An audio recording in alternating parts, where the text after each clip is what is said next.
Hi, I'm Ashley, coming to you from Marvel's Kids Museum with your daily dose of play. Today I'm here in Art Loft, where we love to create and innovate. I'm going to talk to you a little bit about batik. Batik is a wax-resist dyeing process that you do on fabric. This is an example of a simple batik that I did at home in my kitchen with simple kitchen ingredients. All you're going to need for this is fabric. Any kind of fabric will do. I actually cut up an old pillowcase so that I can make several batiks the size that I want.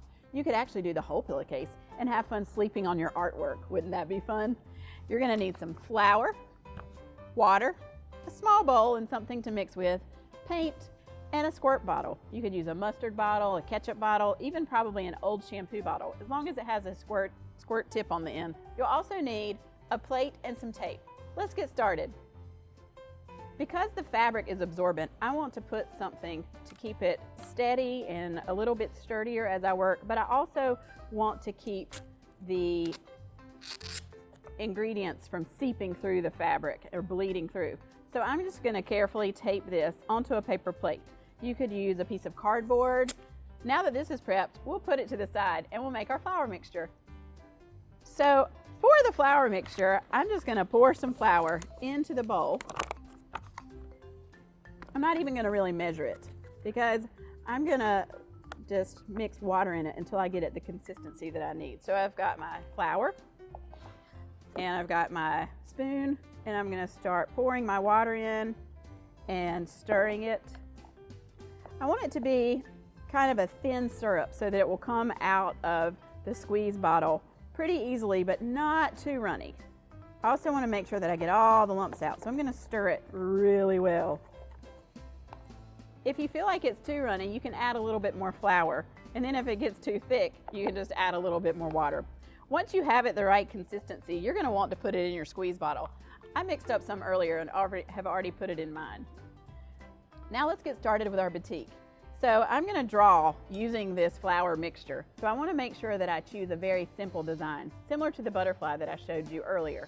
So I'm going to start by taking my squirt bottle and very carefully drawing the design, using the tip of my squirt bottle to draw with and touching it to the fabric.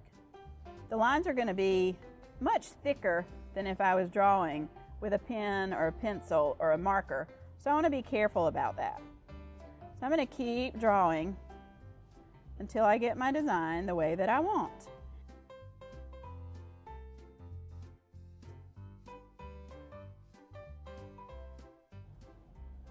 Once you have finished your batik, you're going to want to put it to the side and let it dry.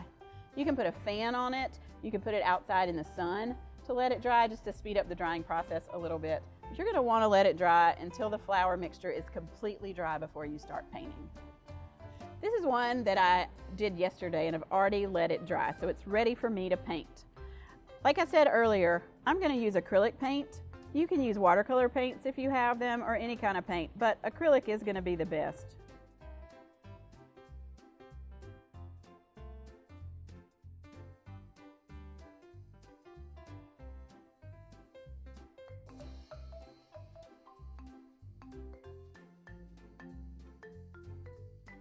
So this is going to look kind of messy with the flour still on there, but in the next step you're going to see the magic happen and see that it's going to really come to life and be a beautiful work of art for you to be super, super proud of.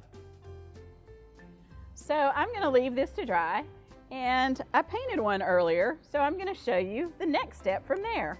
So like I said, it looks kind of messy until I start peeling off the flour.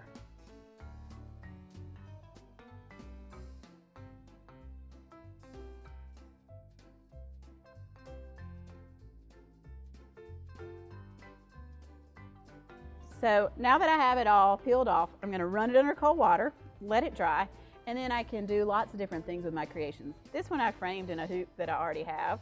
You could put it in a regular frame. You could, like I said, put it on a t-shirt and wear it. Wearable art, super cool. Sleep on it on a pillowcase, even use old handkerchiefs and give those as gifts. The possibilities are endless. We can't wait to see your creations. Please share pictures and videos with us at Marvel's Kids Museum social media. Have fun!